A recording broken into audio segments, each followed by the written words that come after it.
চুল মহিলাদের সর্বাধিক সমৃদ্ধশীল অলংকার। চুলের সৌন্দর্য একটি সুন্দর মুখকে আরও আকর্ষণীয় করে তোলে। সুন্দর লম্বা ঘন কালো চুল এক প্রকার আশীর্বাদ স্বরূপ। কিন্তু ওই যে একটাই সমস্যা, চুল উঠে যাওয়া আর চুল পড়ে যাওয়া। আর নতুন চুল না গজানোর সমস্যাটা জানো কখন সৃষ্টি হয়?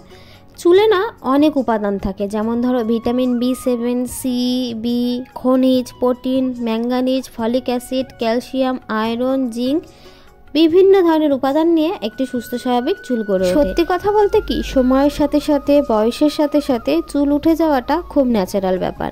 এটা কোনো সমস্যা না। সমস্যাটা তখনই হয় যখন চুল উঠে যাওয়ার পরে নতুন চুল না গজায়।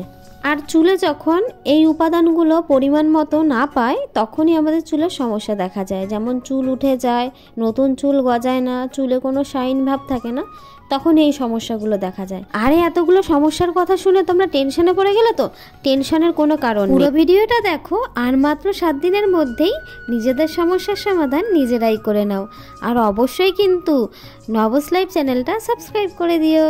তো চলো এবার মাত্র 2টো উপাদানের মাধ্যমে আমরা কিভাবে চুলকে সুন্দর করে তুলবো সেটাই একবার দেখে নিই। মেথি দানা আর চাল আমি আগের দিন রাত্রেবেলায় ভিজিয়ে রেখেছিলাম। তা ধরো প্রায় 8 ঘন্টা মতো ভিজিয়ে রেখেছি। 8 ঘন্টা পরে দেখলাম মেথি দানা আর চালটা বেশ ভালো করে ভিজে গেছে। তারপর আবার কি দিলাম মিক্সিতে পেস্ট করে, একদম সুন্দর মিহি করে পেস্টটা করে নিলাম। আরে দাঁড়াও, এখনও হয়নি। এর মধ্যে 1 চা চামচ অলিভ অয়েল দিয়ে দিলাম। এর ফলে কিন্তু আমাদের চুলের ময়শ্চারাইজারটা একদম পারফেক্ট থাকবে। দেখলে তো কত সহজেই আমাদের হেয়ার প্যাকটা তৈরি হয়ে গেছে। আরে আর দেরি করে কি হবে, এবার সুন্দর করে চুলে হেয়ার প্যাকটা অ্যাপ্লাই করে নিই। প্রথমে কিন্তু আমাদের মনে রাখতে হবে স্ক্যাল্পে ভালো করে দিয়ে দিতে হবে। এই জন্য কিন্তু আমি একটা ছোট ব্রাশ ইউজ করেছি, তোমরা চাইলে হাত দিয়েও দিতে পারো।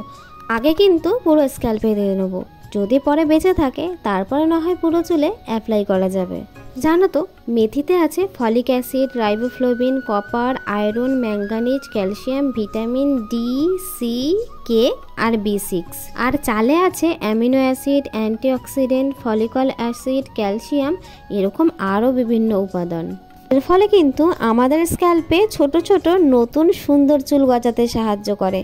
তাহলে দেখতে পেলে এই মাত্র 2টো উপাদানের মাধ্যমেই আমরা আমাদের চুলের পুষ্টির জন্য কত কিছু পেয়ে যাচ্ছি। আর অলিভ অয়েলের কথা তো বাদই দিলাম। মোটামুটি তোমরা তো সবাই জানো অলিভ অয়েলের কী কী গুণ আছে। অলিভ অয়েল কিন্তু আমাদের চুলকে ময়শ্চারাইজার করতে সাহায্য করে, যেটা ভীষণভাবে আমাদের চুলের প্রয়োজন। আজকে জানো তো আমার মা বাড়িতে ছিল, তাই মাকে বললাম মা এই হেয়ার প্যাকটা কি তুমি একটু দিয়ে দেবে? মা দেখলাম একেবারেই রাজি হয়ে গেল। ব্যাস আমিও একটু সুযোগ পেয়ে গেলাম আমার ঠাকুমার ঝুলির গল্পগুলো বলার। মায়ের সাথে গল্প করতে করতে আমার হেয়ার ম্যাসাজটাও কিন্তু হয়ে গেল। তবে তোমরা যে যাই বলো না কেন এই হেয়ার প্যাকটা কিন্তু একা একা ব্যবহার করতেও অনেক সুবিধা। তোমরা ইজিলি এটা ব্যবহার করতেই পারো। তবে কি বলো তো, এইটার মধ্যে যেহেতু চাল দেয়া ছিল তার জন্য না জলগুলো খুব টেনে নিচ্ছিল, তাই আমি মাঝে মাঝে একটু একটু করে জল মিশিয়ে মিশিয়ে এটাকে পাতলা করে নিচ্ছিলাম। তোমরা চাইলে এখানে অয়েলও ব্যবহার করতে পারো। তবে একটা কথা আমাদের মাথায় রাখতে হবে, সপ্তাহে নাই করে 2বার তো ব্যবহার করা যেতেই পারে, কিংবা মাসে 4 থেকে 5 বার কিন্তু এটা ব্যবহার করা যেতেই পারে। তবে হ্যাঁ, একটা কথা কিন্তু অবশ্যই মাথায় রাখতে হবে, 1 থেকে 1.5 ঘন্টা পরে শ্যাম্পু দিয়ে চুলটাকে ওয়াশ করে নিতে হবে। শুধু শ্যাম্পু দিয়েই নয়, কন্ডিশনার ব্যবহারটাও কিন্তু অবশ্যই প্রয়োজন। চালে যেহেতু অ্যামিনো অ্যাসিড আর অ্যান্টিঅক্সিডেন্ট আছে, তাই কিন্তু চুলের বৃদ্ধিকে এটা দ্বিগুণ করে তোলে। আর চুল ওঠাও কিন্তু বন্ধ হয়ে যায়। সবচেয়ে বড় কথা কি বলতো, নতুন চুল গজাতে কিন্তু প্রচণ্ড পরিমাণে সাহায্য করে। মেথিতে যেহেতু ক্যালসিয়াম আছে, তাই চুলের গোড়াকে করে মজবুত। তো চলো আর বেশি কথা বলবো না, আমি এটা চুলে কিভাবে অ্যাপ্লাই করি তোমাদের সাথে একটু শেয়ার করে নিই। তোমরা দেখতে থাকো।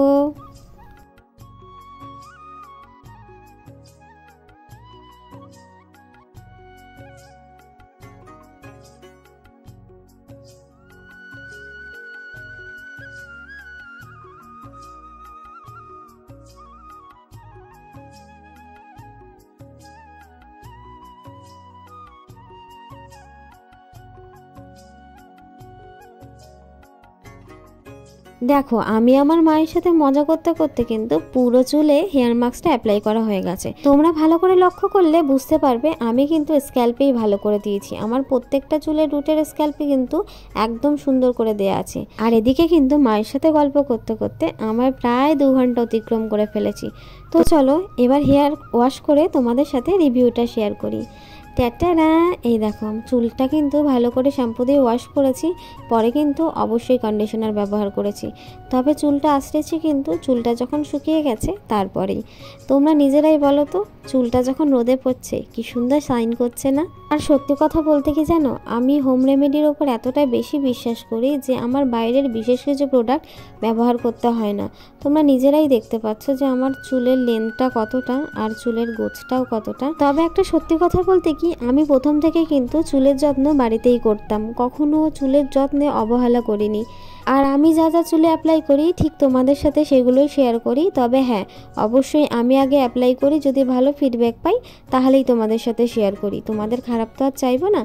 যাই হোক, তাও বলবো তোমরাও অ্যাপ্লাই করো, অবশ্যই তোমরা ভালো রেজাল্ট পাবে। বিশ্বাস রাখো, ভরসা রাখো, আর সবশেষে বলবো ধৈর্য ধরো, তোমরাও ভালো রেজাল্ট পাবে। তো চলো আজকে এই পর্যন্তই। অবশ্যই নবস লাইভ চ্যানেলটা সাবস্ক্রাইব করে দিও, আর লাইক আর কমেন্ট করতে ভুলো না, আর বন্ধুদের সাথে শেয়ার করে দিও।